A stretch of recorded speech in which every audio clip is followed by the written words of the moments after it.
Salut, c'est Rebecca. En attendant de te retrouver en vrai à l'église, je te propose aujourd'hui de te raconter l'histoire en vidéo. Oh là là, c'est toujours pareil, se dit Chloé. La maîtresse donne toujours la parole à Marie. C'est sa chouchoute. Et puis, quand Kevin fait des bêtises, elle dit rien. Est-ce que ça t'arrive de penser ça? Est-ce que ça t'arrive d'avoir l'impression que ton maître, ta maîtresse ou même tes parents ont des préférés, ont des chouchous? Et dans ces cas-là, qu'est-ce que tu ressens? Qu'est-ce que peuvent ressentir les autres enfants? De la jalousie. Il y a peut-être de la jalousie dans ta vie, dans ta famille. Et aujourd'hui, on va rendre visite à une famille de la Bible au sein de laquelle se trouvait beaucoup, beaucoup de jalousie. Et ça a créé des petits problèmes. Cette famille, c'est la famille de Jacob. Rappelle-toi, Jacob, c'est le petit-fils d'Abraham. Dieu avait promis à Abraham une descendance, tu sais, des enfants, des petits-enfants. Et il lui avait même dit que cette descendance, elle serait plus nombreuse que les étoiles du ciel. Abraham avait cru à cette promesse. Et quand il était très vieux, avec Sarah sa femme, ils avaient eu un fils qu'ils avaient appelé Isaac. Et puis, des années plus tard, Isaac a eu un fils qu'il a appelé Jacob. Rappelle-toi, tout ça, c'est ce qu'on a raconté les semaines passées. Dans l'histoire de Jacob, que l'on peut lire dans le premier livre de la Bible, la Genèse, on nous dit que Jacob était tombé amoureux d'une fille qui s'appelait Rachel. Mais le papa de Rachel a forcé Jacob à d'abord épouser Léa avant d'épouser Rachel. Et on en est là, quand maintenant Jacob a 2 femmes. Tu sais, c'est courant à l'époque, même si c'était pas ce que Dieu voulait pour Jacob. Et le problème de tout ça, c'est que Léa, la première femme de Jacob, elle souffre, elle est triste parce que Jacob, il aime Rachel plus qu'elle. Alors elle essaye d'attirer l'attention de Jacob. Elle pense qu'elle va être heureuse quand il va s'occuper d'elle, s'il s'occupe plus d'elle que Rachel. Et tout ça, ça rend Dieu très triste. Certainement qu'en voyant tout ça, il se dit « c'est pas possible. Si seulement il pouvait comprendre que moi je les aime à égalité. Je n'ai pas de chouchou entre Léa et Rachel. » Parce que la Bible, elle dit que Dieu ne fait pas de différence entre les hommes. Ça, c'est un verset de la Bible qui est écrit dans Romains 2, verset 11. C'est écrit « car Dieu ne fait pas de favoritisme ». Ça veut dire Dieu, il n'a pas de préféré. Tu t'imagines ça? Dieu, il aime tout le monde à égalité. Et Dieu, justement, il se montre bon envers Léa et il lui permet d'avoir un bébé. Quelques mois plus tard, quand elle accouche, elle dit « Ah, le Seigneur a vu comment je me sentais triste. Maintenant que le Seigneur m'a donné un garçon, mon mari va m'aimer. » Et elle appelle ce petit bébé Ruben. Ruben, ça veut dire « voyez un fils ». Puis quelque temps plus tard, Léa a même un autre fils et cette fois-ci elle l'appelle Siméon. Siméon, ça veut dire « il a entendu ma souffrance ». Léa a compris que Dieu l'a entendu. Et quelques mois plus tard encore, figure-toi qu'elle a un 3e fils. Cette fois-ci, elle l'appelle Lévi. Lévi, ça veut dire s'attacher. Parce qu'elle se dit, ça y est, maintenant que j'ai donné 3 fils à Jacob, Jacob, il va s'attacher à moi, il va me préférer. Et Léa est contente de tout ça. Et puis, quelques mois plus tard, elle a même un 4e fils. Cette fois-ci, elle l'appelle Judas. Ça veut dire il sera loué. Parce que ce 4e fils donne envie à Léa de louer Dieu. Alors voilà, maintenant Léa a 4 enfants. Ça la rend certainement très heureuse. Et puis ça doit aussi rendre Jacob très heureux.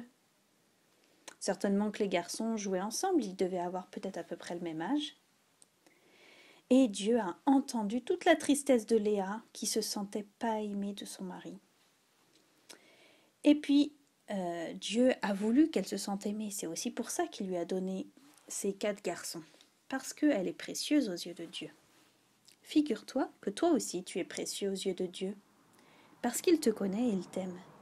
Et même quand il t'arrive des choses difficiles ou quand peut-être tu te sens triste, tout seul et que tu te dis personne ne peut me comprendre, eh ben, Dieu t'aime et il veut prendre soin de toi. Parce que chacun de nous, chaque personne est précieuse pour Dieu à égalité. Rappelle-toi, Dieu ne fait pas de favoritisme. Chaque personne est précieuse pour lui. Et si tu as mis ta confiance en Dieu, justement, tu peux apprendre à le connaître, apprendre à comprendre son amour, parce que c'est très difficile d'aimer tout le monde à égalité comme ça. Dieu, il a quand même un amour très spécial qu'on peut apprendre à comprendre justement en lisant la Bible ou en priant. On peut aussi lui dire merci de nous aimer comme ça.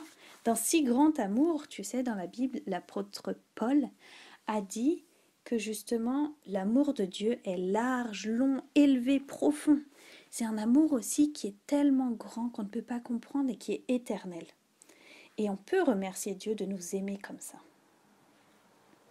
Dieu justement a montré à Léa combien il l'aimait, combien il tient à elle. Mais le problème, c'est que Léa, elle fait plus attention à l'amour de son mari que l'amour de Dieu. Et chaque fois qu'elle a un autre fils, elle se dit « ça y est, Jacob va plus m'aimer que Rachel ». Mais à chaque fois, c'est pas le cas. Et puis Léa est toujours jalouse de Rachel. Et ça la rend malheureuse. La jalousie nous rend malheureux. Mais c'est pas du tout ce que Dieu veut pour elle. Et puis alors, du côté de Rachel, on peut penser qu'elle est heureuse puisque Jacob l'aime vraiment. Mais figure-toi que non. La Bible nous dit que Rachel devient jalouse de sa sœur. Bon, pourquoi ? Eh bien parce qu'elle a plus d'enfants qu'elle. Rachel ne peut pas avoir d'enfants. Pour le moment, elle n'en a pas. Et Léa a 4 garçons. Et ça, Rachel ne le supporte plus. Et elle finit par dire un jour à Jacob « Donne-moi des enfants, sinon je vais en mourir !» Tellement que ça la rend triste. En fait, on dirait que Rachel a peur que Jacob arrête de l'aimer et qu'il se mette à préférer Léa parce qu'elle lui a donné des fils. Et elle pense certainement qu'avoir des enfants, ça va la rendre heureuse. Mais tout ça, ça vient de la jalousie dans son cœur. Et ça crée beaucoup de disputes dans cette famille. Tu sais, des disputes, ça peut faire beaucoup de mal dans une famille. Et la Bible, elle dit que toutes ces disputes, cette jalousie, ça vient de notre cœur, que notre cœur, il n'est pas bon. Mais que si on croit en Dieu, justement, on peut changer notre cœur. Enfin, Dieu peut changer notre cœur. Et même si tu es ami de Dieu, ça peut t'arriver d'avoir dans ton cœur des mauvaises choses ou même de la jalousie, d'avoir envie d'avoir ce que ton copain a ou d'avoir envie d'être comme cette personne, d'avoir les mêmes vacances, la même maison, tout ça. Et toutes ces choses, ça peut nous rendre après méchants envers la personne. On peut devenir vraiment méchant envers elle et ne plus arriver à l'aimer, parce qu'on a cette jalousie dans notre cœur. Mais si au contraire, on se met à réfléchir à l'amour de Dieu, si on se rend compte que Dieu nous aime et qu'il veut prendre soin de nous et qu'il nous aime à égalité, alors on peut enlever ces mauvais sentiments de notre cœur. Et on peut aussi dire à Dieu tous les sentiments qu'il y a dans notre cœur pour qu'il nous aide à les changer. Mais rappelle-toi bien une chose, chacun de nous est précieux pour Dieu. Dieu nous aime à égalité et il veut justement nous rendre heureux. Son amour peut suffire. Alors Léa est jalouse de Rachel parce que Jacob l'aime plus et Rachel est jalouse de Léa parce qu'elle a des enfants. Et tout ça, ça fait que dans cette famille, ça ne devait pas être la bonne ambiance. Alors, pour être un petit peu plus aimée de Jacob, les 2 sœurs vont donner à Jacob leur servante comme femme. Ça se faisait à l'époque. Et chacune des servantes va encore avoir des enfants de Jacob. Donc Léa a 2 autres fils et une fille. Et Jacob a bientôt 10 fils et une fille. Il doit être certainement très heureux de tous ses enfants. Mais aucun de ses enfants ne vient de Rachel. Alors, est-ce que c'est parce que Dieu l'aime moins ? Non, pas du tout. On a dit que Dieu ne fait pas de favoritisme. C'est pas parce que Dieu l'aime moins. C'est simplement que Dieu n'avait pas encore choisi de donner des enfants à Rachel. Ce n'était pas encore le moment. Et puis le temps passe. On ne sait pas combien de temps, peut-être des années, peut-être des mois, je ne sais pas. Mais un jour, un grand bonheur arrive. La Bible dit que ça y est, Dieu s'est souvenu de Rachel et il a répondu à ses prières. et il lui donne un fils. Et quand elle accouche, elle décide de donner à son fils le nom de Joseph. Parce que Joseph, ça signifie « il ajoutera ». Et elle dit « je sais très bien que ça ne sera pas le seul fils que Dieu me donnera. Il m'en ajoutera un autre ». Jacob semble plus heureux de ce fils que les autres.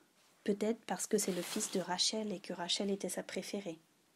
Et il fait très attention à Joseph. Il l'aime beaucoup, beaucoup. Et devine ce qu'en pensent les autres frères et la sœur. Eh bien, ils sont jaloux. Et dans cette famille, il y a encore de la jalousie qui naît et qui crée des problèmes. Quand Joseph a 6 ans, Rachel tombe enceinte d'un autre garçon. Elle avait donc raison de penser que Dieu allait lui donner un autre enfant. Sauf que cette naissance, elle ne se passe pas très bien. Au moment d'accoucher, Rachel meurt et le petit bébé quand même naît. Elle a juste le temps peut-être de le voir, mais en tout cas l'accouchement ne se passe pas bien. Donc Rachel meurt et Jacob décide d'appeler ce petit bébé Benjamin. C'est son 12e et dernier fils qui s'appelle Benjamin. Waouh, quelle grande famille! Il a 12 fils. T'aimerais bien avoir une famille aussi grande? Peut-être que tu as déjà beaucoup de frères et sœurs et que ça te suffit. En tout cas, c'est à travers cette grande famille que Dieu va réaliser sa promesse. Tu te souviens de la promesse qu'il avait faite à Abraham? C'est de cette famille que viendra le peuple d'Israël. C'est cette famille qui deviendra plus nombreuse que les étoiles du ciel, comme Dieu l'avait promis à Abraham. Et aujourd'hui, il y a encore des descendants de cette famille. Alors les années passent, et puis Joseph grandit. Et Joseph est souvent témoin de la jalousie de ses frères. Mais lui, il agit différemment. Nulle part dans la Bible c'est écrit que Joseph se montre jaloux. Pourtant, il aurait pu l'être. Lui, il n'avait plus sa maman, et tous les autres de ses frères avaient leur maman. Mais Dieu est le Dieu de Joseph. Et peut-être que Joseph avait compris que Dieu l'aimait, et ça lui suffisait. Et il devait lui faire confiance, très certainement. Peut-être qu'en écoutant cette histoire, tu te demandes si toi, tu es vraiment aimé de Dieu. Tu te dis peut-être, mais moi je ne suis pas amie avec Dieu, pourquoi il m'aimerait? Mais figure-toi que Dieu a donné une preuve de son amour, même à ceux qui ne sont pas amis avec lui. Tu sais quelle est cette preuve? C'est qu'il a offert son propre fils. Dieu a un seul fils et il l'a offert pour qu'il soit puni à ta place. Tout ça pourquoi? Parce qu'il t'aime, parce qu'il te trouve précieux et qu'il ne voulait pas que tu sois puni, il ne veut pas que tu meures. Donc Dieu a choisi d'envoyer son fils pour prendre notre punition et c'est ce qu'il a fait quand Jésus est mort à la croix. Je sais très bien que tu connais cette histoire. Mais rappelle-toi que ça, c'est une preuve de l'amour de Dieu. C'est une preuve qui te dit que oui, Dieu t'aime, toi, là où tu es. Et que même avant que tu aies grandi, même avant que tu existes, Dieu t'aimait déjà et il voulait déjà te sauver. Donc toi aussi, tu peux devenir son enfant simplement en reconnaissant que Dieu t'a aimé, en donnant son fils et en lui demandant pardon pour tes péchés. Comme Joseph, tu peux être sûr d'être aimé, d'être précieux pour Dieu. Et tu n'as plus besoin d'être jaloux des autres, parce que Dieu t'aime d'un amour que personne ne peut te donner. Joseph grandit, et il apprend, comme ses frères, le métier de berger. Dans cette famille, ils étaient tous bergers, parce que, rappelle-toi, Jacob avait eu des grands troupeaux quand il était chez Laban. À 17 ans, il part souvent dans les champs pour garder les troupeaux avec ses grands frères. Et puis, quelquefois, ses frères l'embêtaient. Joseph allait souvent aussi raconter ce qui se passait, et ça rendait ses frères encore plus jaloux. Et puis, le problème, c'est que Joseph était toujours le chouchou de Jacob. Et un jour, c'est devenu encore plus flagrant, parce que Jacob a offert un cadeau très spécial à Joseph. Il lui offre un grand manteau de toutes les couleurs, très très beau pour l'époque, Et à l'époque, une tunique de cette manière-là, c'était un signe de royauté. C'était vraiment quelque chose qui montrait qu'on était quelqu'un de spécial. Et là, Jacob, il offre ça à un seul de ses 12 fils, à Joseph. Alors ça crée beaucoup de jalousie. Les frères de Joseph doivent certainement râler entre eux. Ils voient que Joseph est le préféré, et ça ne doit vraiment pas leur plaire. Et une nuit, Joseph fait un rêve un petit peu étrange. Dieu parle parfois aux gens par les rêves.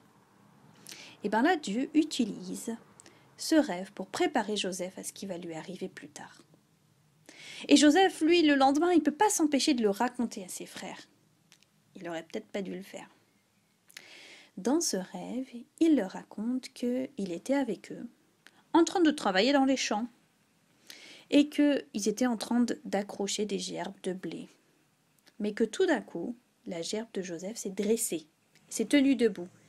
Et toutes les gerbes de ses frères se sont prosternés devant lui. Alors ses frères, ils lui disent « quoi, ça veut dire que tu vas devenir roi, que tu vas dominer sur nous? Mais tu te prends pour qui, toi ?» Tu t'imagines un petit peu comment ils doivent mal le prendre de ce rêve? Déjà qu'ils ne l'aimaient pas, alors là, ça n'a rien arrangé. Ils le détestent encore plus. Ce rêve, ça leur donne l'impression que Joseph, c'est même le chouchou de Dieu. Alors là, t'imagines, catastrophe.